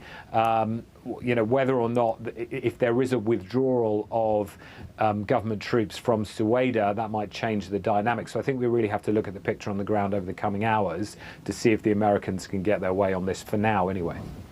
Okay, Tom Bateman for us at the State Department today. Thank you so much, Tom. Let's just go back on this story to our panel once again. Annika Green, founding partner of Reach Global Strategies and former member of President George W. Bush's speechwriting team, and also Rebecca Piercy, who is Democratic strategist and former political director to Senator Elizabeth Warren. Let's go to you on this, Rebecca. I mean, just to pick up on what Tom was saying there, he talked about a dissonance between what the Americans say and what the Israelis do. Do you think Israel is less at the behest of the United States than perhaps it used to be in the past? Oh, definitely. And I think we've seen some dissonance growing just over the last several weeks. And it's always a very precarious situation. But I think now with these strikes, what we're seeing is just how fragile the region is and just how every single airstrike in any neighboring country to Israel can send the entire region into a spiral of violence. And so for America, I think we really need to exert some leadership here. I think what Rubio has done to this point on this particular strike seems like it's been good, but I don't know that it will be completely effective. If Israel is saying that they are going to re-up and increase the cadence on these strikes, I really believe Israel in this, and I think they probably will continue to increase the strikes at this point. At the same time, Annika, we have seen U.S. allies in the region, like Turkey, for example, condemning these Israeli attacks, and the U.S., as we were just talking about with Tom, calling on Israel to stop these attacks as well. Are you concerned that Israel might be inflaming the situation in the region further? I appreciated the way that Tom, your correspondent, talked about the situation. It really, I think, reflected what Clausewitz calls the fog of war, right? So we saw statements from the Druze leader and the Syrian government simultaneously agreeing to a ceasefire. I would interpret that as being in response to American intervention. We also have the statement from the IDF commander saying that they were going to increase the pace. I wonder, is this the fog of war? At this point in time, as your correspondent said, we have to wait and see if they withdraw forces. But I think Israel's made clear they're going to be monitoring the situation and making sure that there's not continued violence and bloodshed of minorities in the region, which also brings forces of the new Syrian government closer to their borders. And I don't think they're going to back down from that. But in terms of the relationship between the U.S. and Israel, Netanyahu's recent visit in Washington when he left, although there was not an announcement of a Gazan ceasefire, which we all would hope for, it did show that that Trump and Netanyahu were more aligned after the meeting than before the meeting started. Okay, well, we're going to talk a bit more about that in a moment. Yeah, let's stay in the Middle East and let's talk about the highly controversial American and Israeli-backed Gaza Humanitarian Foundation, which has admitted for the first time to deaths at one of its aid distribution sites. Now, at least 20 people have been killed in a chaotic surge while they were waiting for food at a distribution point in southern Gaza. The dead and injured at the aid site were taken to Nasser Hospital. Gaza's health officials say many of those killed died of suffocation after tear gas was fired towards the crowd, causing a stampede. Gaza's Humanitarian Foundation denies tear gas or shots were fired, but did say pepper spray was used. So, Rebecca, I want to bring you in first on this one. We have seen now hundreds of killings, according to local health officials, near or now at these aid distribution sites. What do you think about the U.S. role in supporting the Gaza Humanitarian Foundation here? I think it was such a critical mission in the very beginning of this conflict and this war, and I think what has really happened is that it's tapered off, and what we're seeing here in Gaza right now is just inhumane, right? It is the starvation and the pepper spray and just the lines of people and the bombings, just all of it is inhumane and sort of unthinkable to people here in America. And so I do think it makes me question what we are doing with the humanitarian fund here. And so, I think that it bears a second look. And I also think that while we're at it, we should determine whether or not, I think it's clear there needs to be more aid in Gaza, but this may not be the mechanism to get it done. What about you, Annika? What do you make? Is this the mechanism? I mean, we have seen so many deaths in recent weeks, haven't we, linked to people trying to get aid, hungry, thirsty people trying to get aid and ending up paying with their lives. I mean, it's tragic. It's horrific. Well, it shows how horrific it is that Hamas continues to terrorize the Palestinian people. This instance of the people being trampled, there were agitators in the crowd. The Gaza Foundation, the Humanitarian Foundation, had gotten advance warnings to be on the lookout at this distribution point, which is in southern Gaza. It's not northern Gaza, and they were watching out. And there were agitators in the crowd who were linked with Hamas, who had firearms that have typically been identified as issued by Hamas, who started agitating the crowd. Trampling started to happen. They said they used pepper spray to try to prevent violence, to try to calm down some of the people who are acting aggressive. And they also said on the record that they fired shots in the air when one aid worker saw that a Palestinian child was being trampled. And because he fired those shots in the air, he was able to disperse the crowd sufficiently to rescue that child from being trampled. So it does show the desperation that's there, but I think it would be the wrong solution to just not give them any aid, because hopefully the Palestinian people will find the strength and the strength of will to overthrow Hamas, even though they've been terrorized for so long. Because Hamas is really the ones who started all of this conflict, who attacked Israel, who still maintain captives that Israel wants back, and that they're the main obstacle to a ceasefire. So the sooner we get rid of Hamas... Can I just jump in there and ask you, Israel does control these sites where this aid is being distributed. That was the point of the Gaza Humanitarian Foundation. International aid organizations across the spectrum who we've spoken to had warned of this being the problem from the very beginning, and that they should be the ones to distribute aid fairly to the hungry population, the desperate population in Gaza.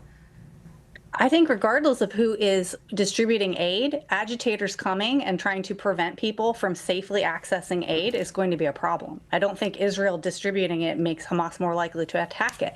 Hamas wants control. If it's the Red Cross, they're going to be attacking there too. They're going to be whipping up the crowd and trying to demonstrate to the populace, you cannot get anything unless it's through us. OK, Annika and Rebecca, stay with us. We're going to be talking to you about many other big stories in the rest of the programme. But for the moment, thank you very much indeed. Around the world and across the UK, this is BBC News.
Welcome back to The Context USA. On Tuesday, President Trump told reporters he did not understand why his supporters were interested in what he called a boring case of Jeffrey Epstein. The sex offender died in prison 6 years ago while awaiting trial. His death was ruled to be suicide. But it's how the Trump White House has been handling questions over that case that has really prompted a rare backlash from the president's own supporters in his MAGA base, some of whom have even accused the administration of a cover-up. Well, we'll be getting more on that, on what specifically his base are criticising in a moment. But first, let's hear the latest comments from the president. It's all been a big hoax. It's perpetrated by the Democrats, and some stupid Republicans and foolish Republicans fall into the net. They're wasting their time with a guy who obviously had some very serious problems, who died 3-4 years ago. The sad part is it's people that are really doing the Democrats' work. They're stupid people. Yeah, go ahead. Well, that was Donald Trump's latest comments on this. A lot of focus is on the Attorney General, Pam Bondi, and the shift in her comments on this case. Yeah, back in February, when she was asked about whether she would release the Epstein client list, or evidence that he blackmailed prominent figures, Pam Bondi said, quote, "It's sitting on my desk right now to review." She said, quote, "A lot of flight logs and a lot of names would be released." Fast forward to July 7th, and her department released a memo saying there is no incriminating client list. Donald Trump then took to social media defending Pam Bondi, urging his supporters to stop criticizing her and to stop talking about Epstein. Well, back to our panel in just a moment on this, because it is an issue that's getting a huge amount of attention in the United States and indeed around the world. But let's first of all bring in Julie K. Brown, who's an investigative reporter with the Miami Herald And in fact, her reporting on Jeffrey Epstein in 2017 and 2018 played a really key role in the case against him. So, Julie, thanks very much for being with us. Well, what do you make about what Donald Trump has been saying about this and this whole row, really, within the Republican Party about what to do on this? Well, some of the comments that the president has made are quite unfortunate because, remember, this was a heinous crime that was perpetrated against hundreds of young women and girls, quite frankly, who were children at the time that these crimes happened. So as you can imagine, there is this feeling among the victims that they've been disappointed once again, and that, you know, that the government really isn't willing to go after the people that sexually abuse them as children. There is within the Republican Party, as I mentioned, and the MAGA base, a real feeling that the whole truth has not been told. Do you agree with them on that? Well, everybody, pretty much. It's not just the Republican Party, it's the Democrats, it's everyone really, I think, had taken what Pam Bondi had said months ago, and even Trump during the election, as that they were going to take this case really seriously and that they were going to release or at least get to the bottom of exactly what happened. And there's no sense now that there's any political will at all to do that, to find out what happened and why Epstein got away with these crimes for pretty much 2 decades. So would you like to see further publications of whatever information there is in the government? Well, I think we all would like some daylight here, some transparency, but I think even more important, I think that they have to look and see what the Justice Department did or didn't do, because you're doomed to repeat these same mistakes if you continue along this road. Our criminal justice system is balanced in favor of wealthy individuals and people who have privilege. And this is going to keep continuing until somehow we find some kind of fairness in our Justice Department and in our country. Now, Donald Trump, as you mentioned at the beginning, I mean, he said, really, this is boring. Who cares? There's too much talk about all this. You know, really nothing to see here is his attitude at the moment. But of course, he was a friend of Jeffrey Epstein. Just tell us a bit more about their relationship. Well, they were friends for a very long time into the 2000s. We have discovered that he had a falling out with Epstein at one point, but for a long time, and you're showing some video there that shows it, they palled around together. They ran in the same circles in New York. Society and parties and social events. So they were friendly at one point. We don't know how much Trump knew about what Epstein's crimes were, or whether there's no evidence thus far anyway that he was involved. But it's possible that there are names of other people that Trump knows or has done business with in these files, and it's possible that that's part of the reason why they don't want to release them. Julie K. Brown, really good to talk to you. Thank you very much indeed, who is an investigative reporter with the Miami Herald, who reported on the Jeffrey Epstein story way back in 2017 and 18 and played a big part in the case against him. Thank you very much, Julie. Thank you. Let's bring Annika and Rebecca back in on this. And Annika, as much as Donald Trump tries to make this story go away, it doesn't seem to do so. And that is largely in part to the fact that it was his own allies and supporters who really demanded to see these files. Why do you think the president is digging in his heels here? I think he's focused on other priorities. One of his recent comments in response to this, when he was asked about it, was to just say, you know, it's frustrating. He said, if people are going to leave and not support me over this, they can go ahead and leave. They're talking about this instead of all these other important things that we're accomplishing. And they are doing a lot of things and have, you know, received a lot of favorable court judgments. And that's what he wants to focus on. But the Epstein thing, I mean, it is not going to go away. Just 3 hours ago, Mike Flynn, who was a part of Trump's first administration, tweeted kind of a hesitant tweet saying, I didn't want to write this, but please, it was addressed to President Trump saying, you've got to understand why this issue won't go away for us. And there is this question, it's connected to the question of the deep state. And as the previous guest was talking about, why was Epstein allowed to perpetuate these crimes for so long without having that discovered? He was arrested at one point, he was released, especially considering how awful his crimes were. And is there a cover-up going on? I don't think it has risen with his base to the point of them thinking that Trump himself is covering something up.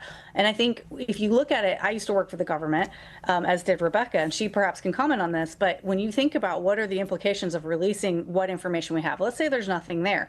There may likely be a list of people the FBI has talked to as they pursued their investigation. And it isn't likely that the general public getting a list of names of just people who were interviewed wouldn't then potentially perpetuate a witch hunt against people who have not been charged of anything, who may not have been connected, but except for some superficial relationship, and that might create a bigger mess. Rebecca, let me ask you. Donald Trump says, who cares? This is boring. The trouble is his support base, by and large, do care, and they don't think it's boring at all. Yeah, Donald Trump cares, and I think the MAGA activists and even members of Congress also care. What I think is interesting about this is that it was such a big deal on the campaign for Donald Trump to talk about the release and transparency that he would provide to the Epstein files. And that went on until sometime around the time that Pam Bondi decided that she would not release anything. So what I find very interesting about this is just the flip, the blatant flip, and the fact that MAGA activists finally see what Democrats have seen all along, is that he is pulling the wool over our eyes to advance a political agenda. So one of the things that concerns me most about Pam Bondi not releasing any sort of list or providing any transparency about whether or not the president is on the list is, when are we going to let justice prevail over political party? And that's just not happening if there's a cover-up, which it feels like there is. The release of no list, it absolutely feels like a cover-up, and it does make it feel like the deep state is real. Donald Rebecca, Trump, just quickly, go ahead, Ben, sorry. Just to say, Donald Trump keeps saying this is a Democrat campaign. It's nothing to do with his support base. This is the MAGA people are even more upset than Democrats are. From what I have seen, particularly online on any news channels, it's really the MAGA base that are saying, wait a minute, we talked about this during the campaign. You were the guy that we trusted to bring light to what is going on in these Epstein files, and now we have nothing to go on. And I can appreciate what Annika says about Donald Trump and the administration perhaps being focused on many more important things. If that's the case, he shouldn't have made this a campaign priority in the first place. Yeah, an interesting note that the Speaker of the House, Mike Johnson, said today, we should put everything out there and let the people decide. So let's see if there's any movement on that. But Rebecca and Annika, we're going to come back to you both in a moment after we take a short break. When we come back on The Context, we're going to be talking about the very latest on Donald Trump's immigration policy, his deportation program, and we'll also be looking at cuts to aid and public broadcasting here in the U.S. So stay with us here on The Context. We're back in a few minutes.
Welcome back to The Context USA. I'm Sumi Somaskanda in Washington. And I'm Ben Brown here in London. Don't notice launch, Iran! America's new Space Force, seen recently in action, intercepting Iranian missiles and targeting nuclear sites, is now building a missile shield, the Golden Dome.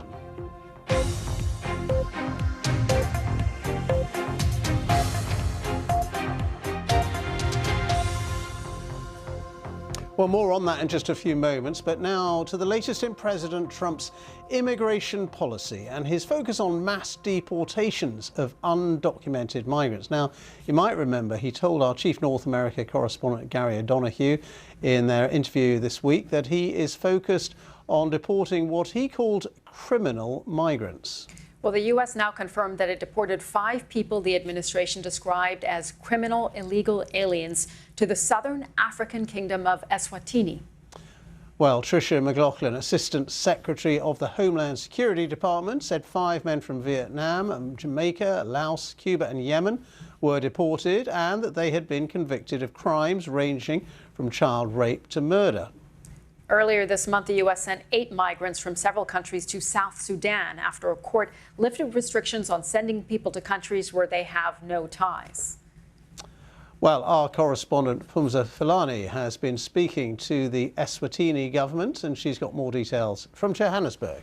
Information has been slow to come out of the southern African kingdom of Eswatini, but we can now report that the government there says that this deal of these deportees who were allowed into Eswatini were part of months of negotiations with the Trump administration. One of the key questions we asked them was whether any money had been paid to the Eswatini government as part of this arrangement, and the spokesperson there who currently speaks for the government, Tabile Mdluli, declined to comment on the issue. On the sidelines of that, civil groups have expressed concerns over this latest development, describing it as trying to turn Eswatini into a dumping ground for criminals. They've said they are not sure that the country's systems and facilities are adequate and can properly house these men that have been described as incredibly dangerous, that were brought out of the U.S. and into Eswatini following convictions from charges ranging from rape to murder. This is something that analysts on the sidelines also have said, that they believe that the current king, King Mswati III, Africa's last absolute monarch, will likely back the deal because he will be keen to curry favor with President Donald Trump and find a way of maintaining Eswatini's trade relations with the U.S. He is believed to be one of the richest persons there and has several business interests with companies that do export to the U.S. Phumza Filani, BBC News, Johannesburg. Well, interesting background there to this. Let's bring in our panel, Annika Green, founding partner of Reach Global Strategies, former member of President George W. Bush's speechwriting team, and also Rebecca Piercy, Democratic strategist. Annika, to you first of all. Well, we were hearing a bit of detail there, but Eswatini is ruled by an absolute monarch who's been accused many times of human rights abuses. Yeah, I have to confess, it wasn't until this story came up that I had heard of this kingdom and I found it fascinating. So yes, I mean, one should be concerned about the welfare of anyone in prison in a country with human rights abuses, but at the same time, there's a lot of places my sympathy goes sooner than for people convicted of murder and child rape. Okay, so Rebecca, what do you... But just to clarify on that, Annika, you think it's okay to send people to a country where there are serious allegations of human rights abuses? If we have people who are not Americans, that came here legally, have committed crimes, have gone through the justice system, have had a chance to defend themselves, have been convicted of crimes, and now are serving out their sentences, the question is, should they serve out their sentences in America and we pay for it here, or do we send them somewhere else?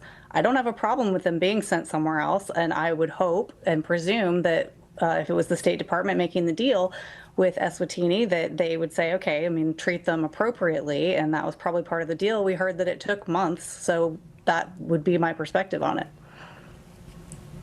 Rebecca, I want to get your take on this as well, because the point has been made that we are talking about migrants who were convicted criminals and that there won't be much sympathy for them. Do you think that this is a move that will have broad support here in the U.S.? I don't think it'll have broad support. I think Annika is right. I don't have a lot of sympathy for these 5 particular criminals who were deported. However, I think when President Trump and the American administration is knowingly sending migrants into countries that are mired in deep poverty, high HIV rates, knowing that these men have no ties to this country, it makes me question what we are doing. Are we finding the highest bidder for a deal like this, or is this something that is going to continue going on? It would make more sense to me if these men were going back to their countries of origin. But they're not. They're going someplace far, far away. I doubt these men have ever been to Africa, let alone southern Africa. And so what is holding them there besides the jail that I assume they will be put in? And what is the next move for the Trump administration on something like this? Is this going to continue? Because if this is our policy, I think it sends a very dangerous precedent. Yeah, Rebecca, the point that has been made by the Homeland Security Department is that some of the countries of origin of these men will not receive them back, which is why third countries have been chosen. But Annika, coming back to you, we have seen now raids, for example, ICE raids that have swept up people who have not been convicted of a crime, who do not have criminal records, some who say that they have landed in, for example, El Salvador. Is this then, as Rebecca said here, a slippery slope? So one of those people was actually lived in Maryland, which is where I live, and I think the administration learned from that. He was sent to El Salvador. He had not been convicted of a crime. There was actually a deportation order that was suspended. He wasn't supposed to be removed. The administration admitted that they made a mistake. They said they wouldn't bring him back. Then they did bring him back, but he has been now charged with human trafficking, and he's going through the justice system now. Those are in the minority. We have to remember the Trump administration is still relatively young. Most of these deportations, it may actually be all of them. It's the low-hanging fruit in the sense that these are people who have been through the system, have had their chance to defend themselves, have been convicted. Some of them had deportation orders, some of them may be in prison, and now they're executing the orders that may be passed down under the Biden administration. What all that's new is, are we keeping them here or are we sending them somewhere else? And saving some money, not keeping violent criminals here who aren't Americans to begin with, doesn't seem like the worst idea. So, Annika, is there anywhere in the world that you wouldn't be happy to send these people? Anywhere in the world. I haven't been everywhere in the world. There are many places that I think are more eligible than keeping them here and paying a lot of money for criminals who have committed crimes against American victims. Okay, we'll talk to you both, of course, more in just a moment, but we want to bring another story in before we head to the break. And we want to bring a special report from our defense correspondent, Jonathan Beale. Yeah, the US Space Force says it is preparing to fight and to win in space. It was set up 5 years ago, and it is the newest service in the US military. But it's already proven to be crucial in intercepting Iranian ballistic missiles and in helping the US carry out strikes on Iran's nuclear program. Launch Yemen! This is the nerve center where America's Space Force can track missiles fired from anywhere in the world. Coordinates for the second launch are 15 north by 42 east. Do you copy? Thank you. We're the first international media to be allowed inside. They're on alert 24/7, and they've been busy. No notice launch, Iran! This is just a drill, but a few weeks ago, they and coalition partners were doing this for real. No notice launch, Iran! When Iran fired a volley of missiles at a US military base in the Middle East. We saw Iran launch against Al Udeid Air Base in Qatar. Ultimately, we saved the entire installation and the personnel that were there. From here, they're also tracking Russian strikes on Ukraine. They'll only say they share information with allies and partners. But the powerful sensors outside are also America's first line of defense, with growing concerns about Chinese as well as Russian hypersonic missiles. This is how the US Space Force talks to its satellites in the sky thousands of miles away. These among the essential elements of what will become its missile defense shield, known as the Golden Dome. This is the Wolf Den. But they're also concerned about what China and Russia are doing in space. We're talking satellites with grappling arms that can pull other satellites.